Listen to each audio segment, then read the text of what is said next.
Kigali, la 42e Assemblée Générale Annuelle de la FANAF se poursuit. Lors d'une table ronde, les assureurs ont été invités à payer les sinistrés.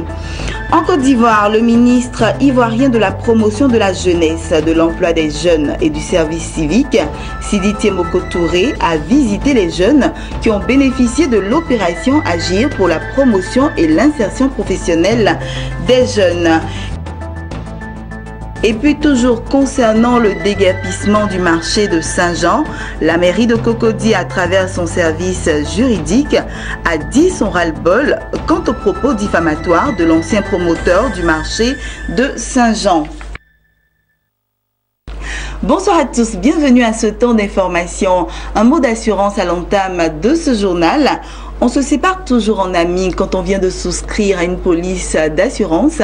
Mais malheureusement, quand survient le sinistre, les sociétés d'assurance font souvent preuve de mauvaise foi en ne payant pas ce qu'ils doivent aux assurés.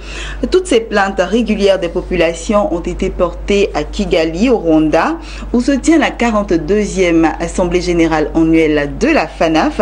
C'était lors d'une table ronde entre coursiers et assureurs. Et c'est le reportage de nos envoyés spéciaux à Kigali, Jean-Charles Sibaï et Sorochelina.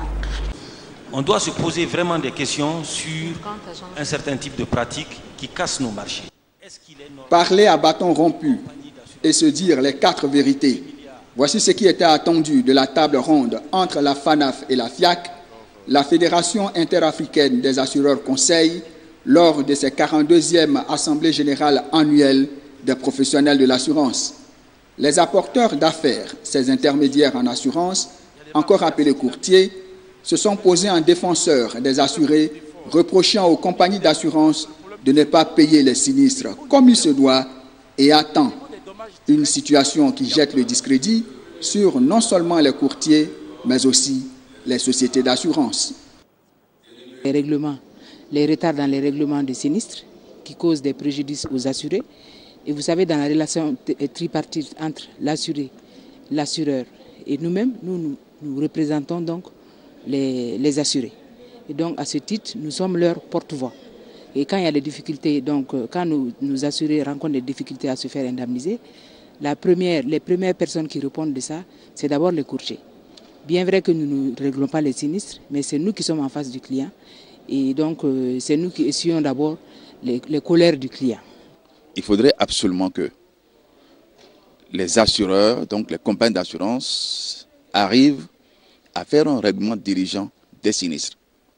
C'est important parce que ça crédibilise d'abord l'action des courtiers, parce qu'ils sont des apporteurs d'affaires. Ça crédibilise également la compagnie d'assurance. Le paiement des sinistres n'est pas le seul reproche des courtiers aux compagnies d'assurance. Ils dénoncent la prolifération de courtiers non professionnels. Parce qu'il y a beaucoup sur nos marchés, il y a beaucoup de gens qui interviennent. Il y en a des agents généraux qui aussi délèguent des pouvoirs de souscription à d'autres agents généraux. Il y a des mandataires, comme on dit, des mandataires non salariés, c'est-à-dire des personnes qui ont des conventions d'apport d'affaires avec les compagnies d'assurance et qui ne sont pas donc soumis aux mêmes contraintes réglementaires, fiscales et sociales que les compagnies de courtage que nous sommes. Ce qui fait donc des distorsions de concurrence. Et donc nous avons tenu à attirer l'attention de la FANAF sur ces points parce que cela relève vraiment de leur niveau. Les courtiers nous reprochent, nous assureurs, dans nos compagnies, il y a des salariés qui sont payés parce que cadres de la maison, cadres donc de nos compagnies d'assurance, mais qui également initient des cabinets de courtage, qui également initient des agences générales. Et donc les affaires qui peuvent venir ou qui devraient venir en direct sont pistées vers leurs courtiers, vers leurs agences générales, vers les mandataires non salariés que eux-mêmes ils ont mis en place. Et ça, ce n'est pas normal. Les assureurs et les courtiers se sont donné rendez-vous à Abidjan lors des assises de l'assurance. La FIAC ambitionne doter la corporation d'un instrument d'autorégulation afin d'assainir le milieu. Il s'agit d'un code de déontologie des acteurs du courtage en assurance. Retour à présent en Côte d'Ivoire. Le 29 avril 2015, l'État a procédé au lancement officiel de l'opération Agir pour la promotion et l'insertion professionnelle des jeunes. Plus de 12 000 jeunes ont reçu un financement de plus de 4 milliards de francs CFA pour développer leurs activités. Ce mercredi, le ministre en charge de la jeunesse a effectué une visite pour s'imprégner de leur situation socio-professionnelle. Lawani Babatunde et Maru Seri. C'est à un après-midi marathon que s'est livré le ministre de la promotion de la jeunesse, de l'emploi des jeunes et du service civique.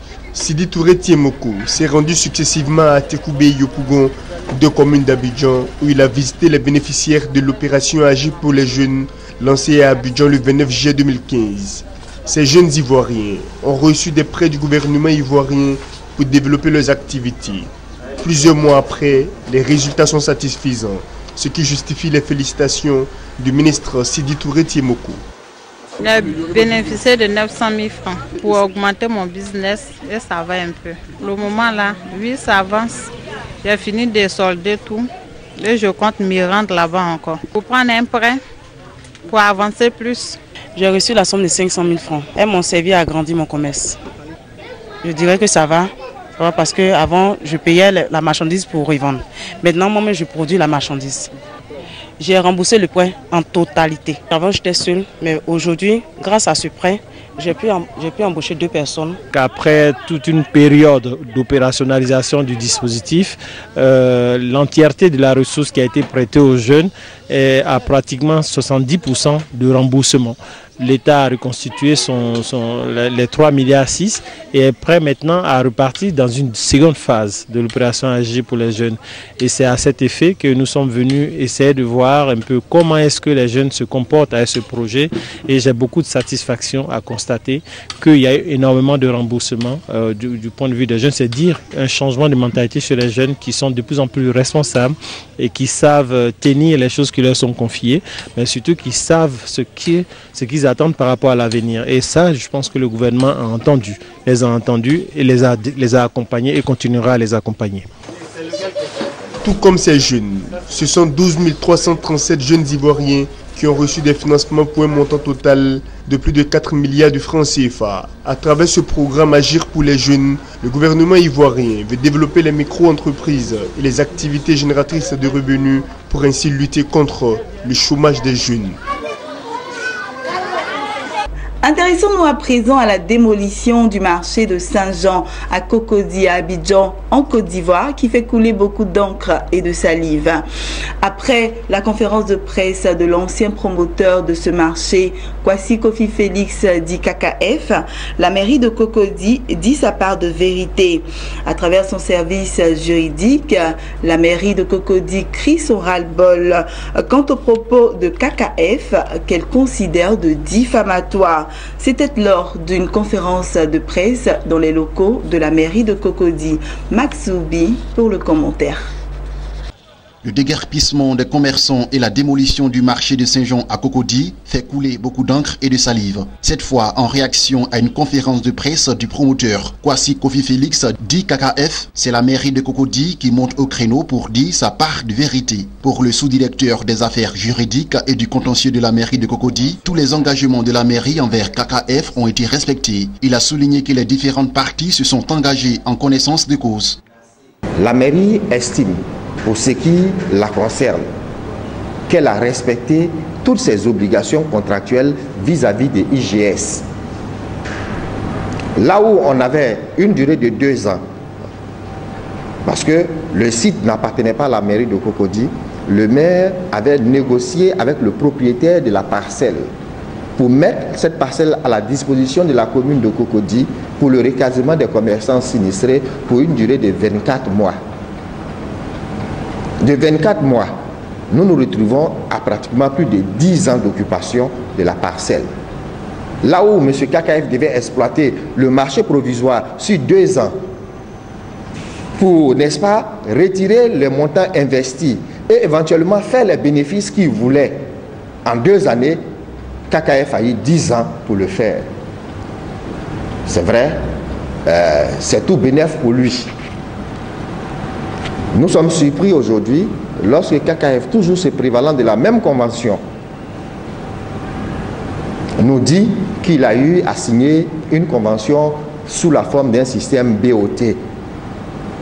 Avec le système BOT, vous construisez un édifice, vous l'exploitez et au terme d'une certaine période, vous transférez la propriété du site, donc la gestion pleine et entière au concédant.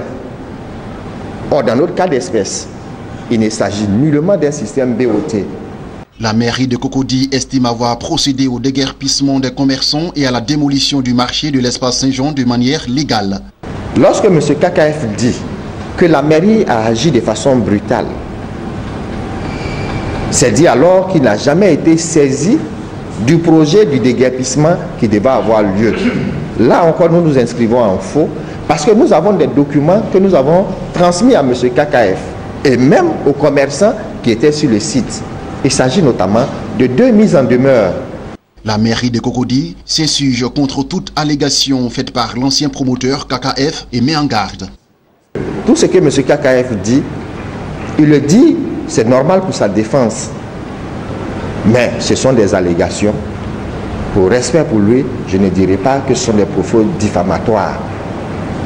Mais si ça continue, la mairie de Cocody va prendre ses responsabilités et véritablement traduire tous ceux qui vont dorénavant proférer des allégations à l'encontre de la mairie de Cocody ou du conseil municipal de Cocody ou du maire de Cocody devant les tribunaux à l'effet que justice soit faite.